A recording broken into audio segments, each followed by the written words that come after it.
અત્યારે એક મહત્વપૂર્ણ મીટિંગ તમારી હતી એસોસિએશનની અધિકારીઓ સાથે, શું હકીકત?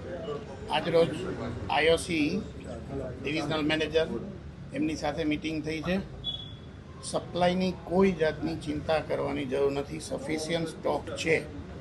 જે કંઈ મિસમેનેજમેન્ટ થયું છે એ સેટરડે સન્ડેને કારણે થયું છે અને આજ સાંજ સુધી અથવા તો આવતીકાલ સવાર સુધીમાં પોઝિશન એકદમ ક્લિયર થઈ જશે. કોઈ જગ્યાએ શોર્ટ આઉટ નહીં રહે. ડીલરોને બધા સાથે જ છે, બધાને સૂચના અપાઈ ગઈ છે.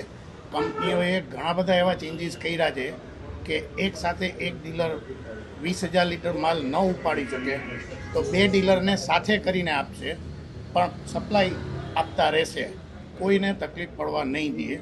આટલી ખાતરી આઈઓસી તરફથી આજે મળી છે. જે કંઈ એના અગાઉ હતા બ્લોકેજના ને એ બધું દૂર કરવામાં આવ્યું.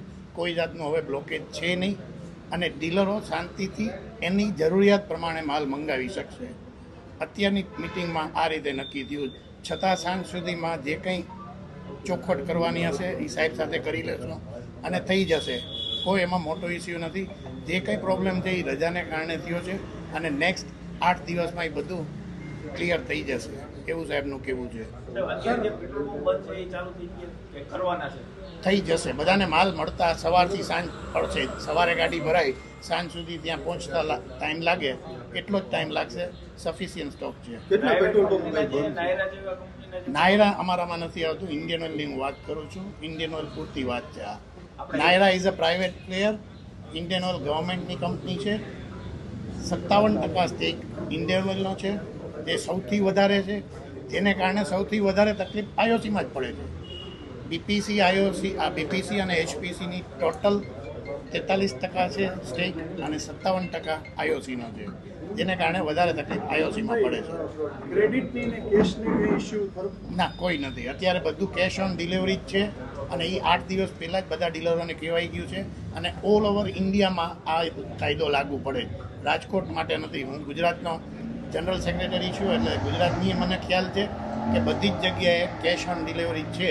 કોઈ જગ્યાએ ક્રેડિટ ફેસિલિટી અત્યારે અવેલેબલ નથી, જે દરેક ડીલરોને ખબર છે. ધીમનભાઈ, આપણે રાજકોટની અંદર પેટ્રોલ ડીઝલનો કેટલો જથ્થો, કેટલા દિવસનો જથ્થો ઉપલબ્ધ છે?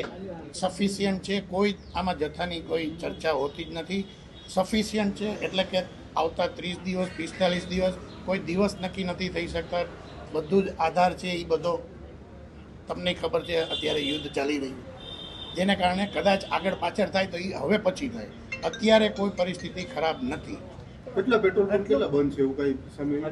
સિટીમાં કદાચ 6-7 પંપ છે રાજકોટ સિટીમાં અને બારે બીજા સિટીમાં 1-2 પંપ બંધ છે આઈઓસીના. પર્ટિક્યુલર હું આઈઓસીની જ વાત કરું. નાયરા મને જ્યાં સુધી ખબર છે ત્યાં સુધી સારા એવા પંપ બંધ છે. ટકાવારીમાં મને ન ખબર હોય નાયરાની, કારણ કે અમારો વિષય નથી એમ. પણ નાયરાને વધારે ઇફેક્ટ પડી છે, એમના વધારે પંપ છે. પણ આઈઓસીમાં અત્યારે આ પરિસ્થિતિ છે. લોકોને ખાસ અત્યારે કોઈ મારી એટલું જ કહેવાનું છે કે તેમની જરૂરિયાત મુજબનું પેટ્રોલ ડીઝલ મંગાવે. કોઈ એવી અછત છે નહીં. હાલના સંજોગોમાં કોઈએ પેનિક થવાની જરૂર નથી. ઉપલેટામાં 4 દિવસથી બંધ છે અને એ ભાઈ અહીંયા અત્યારના હાજર છે. બધાને તકલીફ એક જ છે કે જેની પોતાની ગાડી નથી, ટ્રાન્સપોર્ટની ગાડીમાં આવે. ટ્રાન્સપોર્ટની ગાડીઓ કંપનીના ટેન્ડર્સ 5 વર્ષ પહેલાં બહાર પડી ગયેલા હોય છે. અત્યારે કંપનીને જરૂરિયાત છે 50 ગાડીની, જ્યારે ટ્રાન્સપોર્ટની ગાડી 25 જ અવેલેબલ છે કે જે ઓલરેડી અંદર એગ્રીમેન્ટથી બંધાયેલી છે. અત્યારથી નવી 25 ગાડી કંપની લઈ નથી શકતી. તકલીફ એ જ છે. એને કારણે જે ડીલરોની પોતાની ગાડી નથી એમને માલ મેળવવામાં થોડો તકલીફ પડે છે. ચાલુ નહીં થાય તો એસોસિએશન શું કરશે? ફરીથી અમે મિટિંગ કરીશું. ધીમનભાઈ, કંપની સાથે રાખવાની છે કે ખરેખર મળશે? 100% મળશે. અત્યારે ખાતરી આપી છે, સાહેબે જ ખાતરી આપી છે. બધા જ એમની સાથે છે. સરકારી જવાબ છે. ના, એવું નથી. હું આટલા 50 વર્ષથી આ બિઝનેસમાં છું. મને ખ્યાલ છે કે જ્યારે કંપની બાંહેધરી આપતી હોય ત્યારે એ લોકોને ઓફિસરને એની પોતાની જવાબદારી હોય છે અને સારી રીતે પરિપૂર્ણ થતી હોય છે.